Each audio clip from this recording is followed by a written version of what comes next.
Because of Russia, the hegemony rule of the West is ending, and Asia is rallying, an economist claims.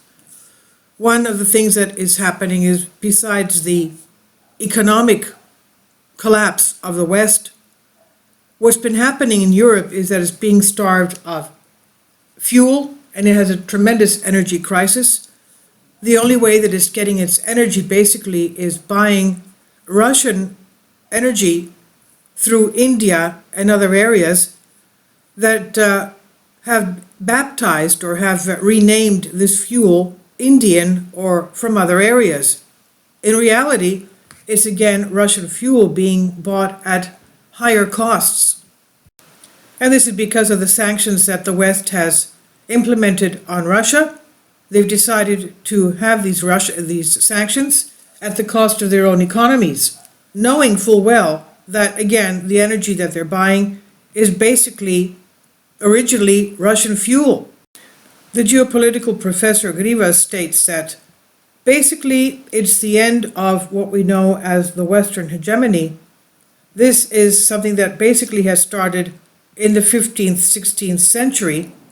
It's not just what's been taking place after the Second World War, and it's not just what's happening between the Russian conflict between Ukraine and Russia, whether Russia is to blame 10%, 100%, 90%, 40%, whatever.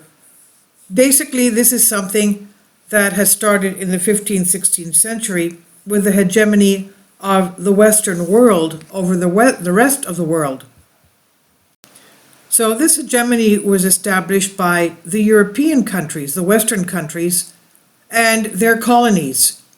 The European countries and, of course, the rest of the world, their colonies in North America, Australia, New Zealand, even South Africa.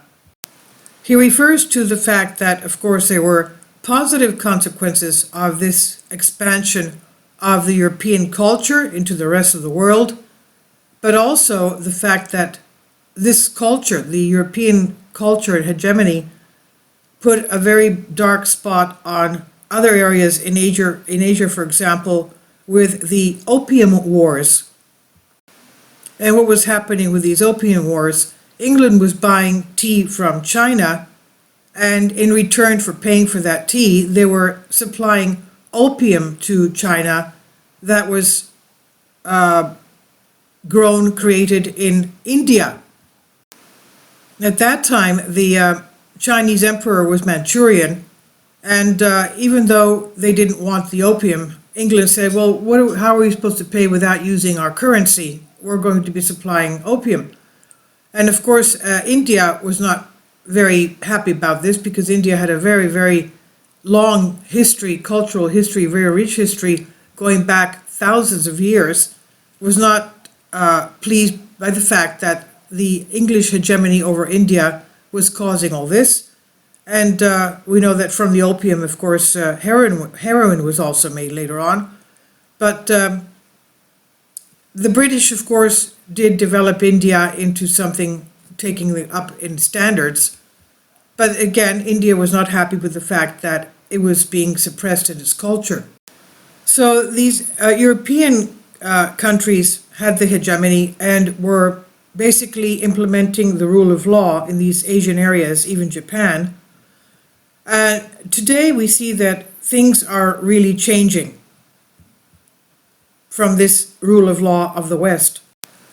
But with these sanctions on Russia today, the West thinks that it can bring down Russia as basically the United Soviet Socialist Republic was brought down in 1991, but that is not the case today. Europe wants to also bring in and use the Asian area to sanction against Russia, but that is not going to be the case today, because things are totally different.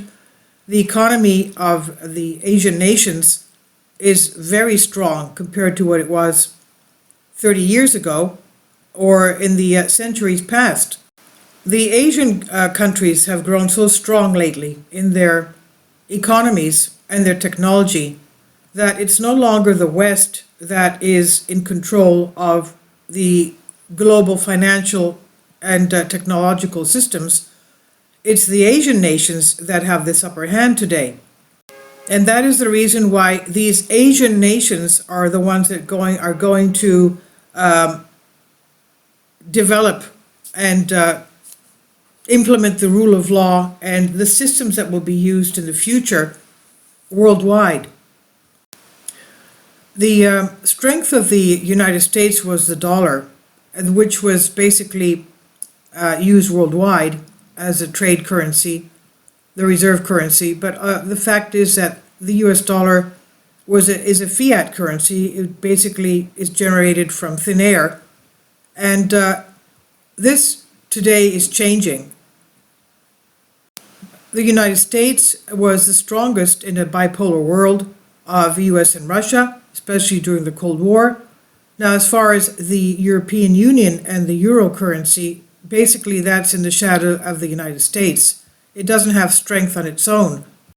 The reality is recently Europe, the economy of Europe is suffering, and basically what they produce is not good enough.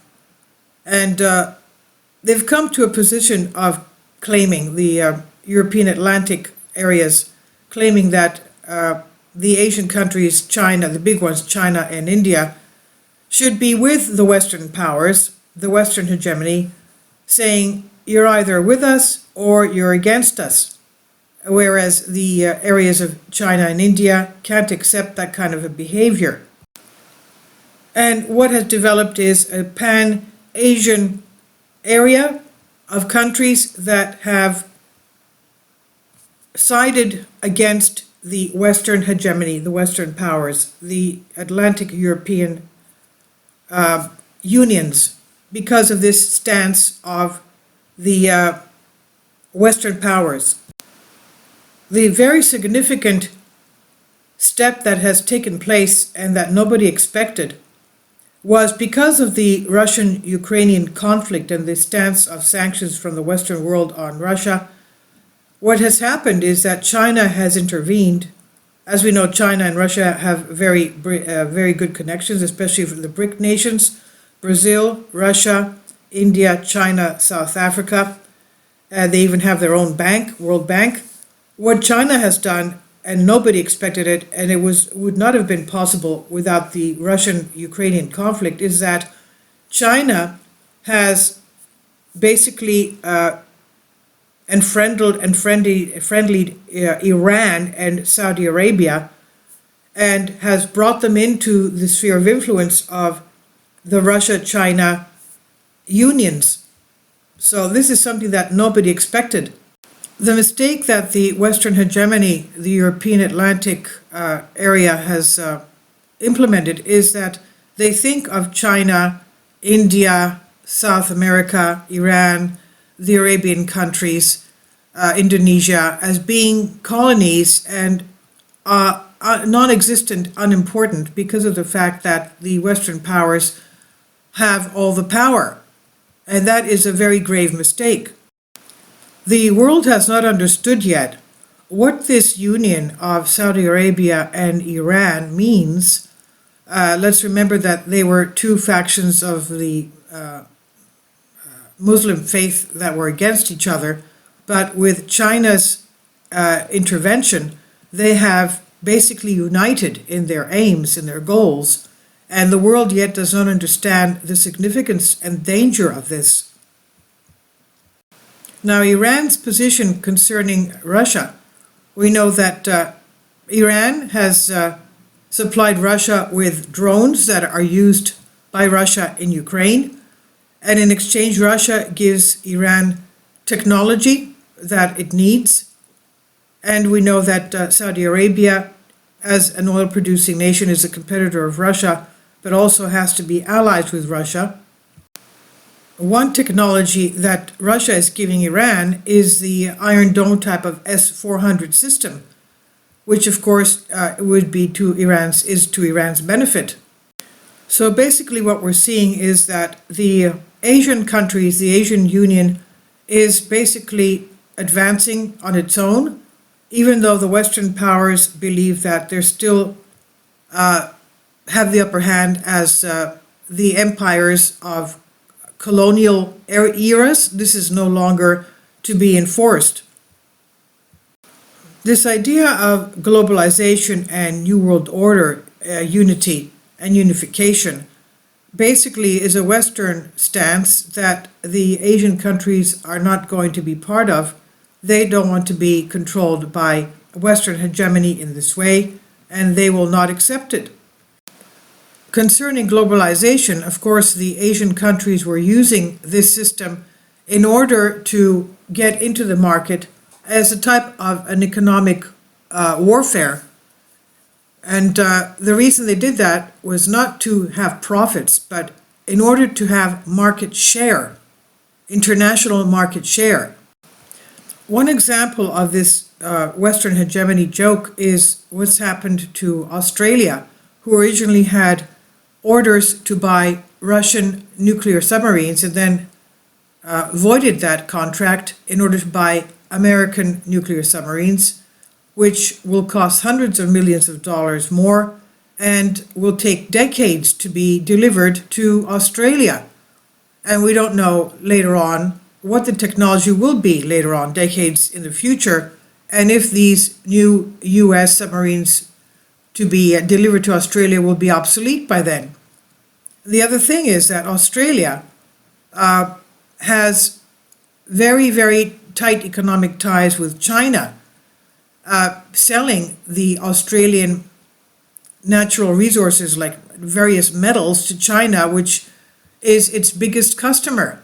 So why would it want to buy, again, it's a joke, why would Australia want to buy nuclear submarines to use against China, which has the biggest navy and its navy is growing in rapid paces, to use these submarines against China in the future? Because Australia basically can't exist without China as being its client for its metallurgical products.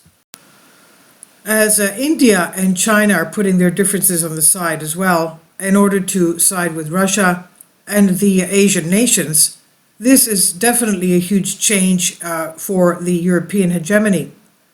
And this has been increased in power by the sanctions that the West has put on Russia in this Russia-Ukrainian conflict. The Asian nations and China don't see it important to be selling their products to the European nations. It's the European nations that need the products of the Asian nations. It's the European nations that need to sell their products to the world's population in the East, in the Asian areas.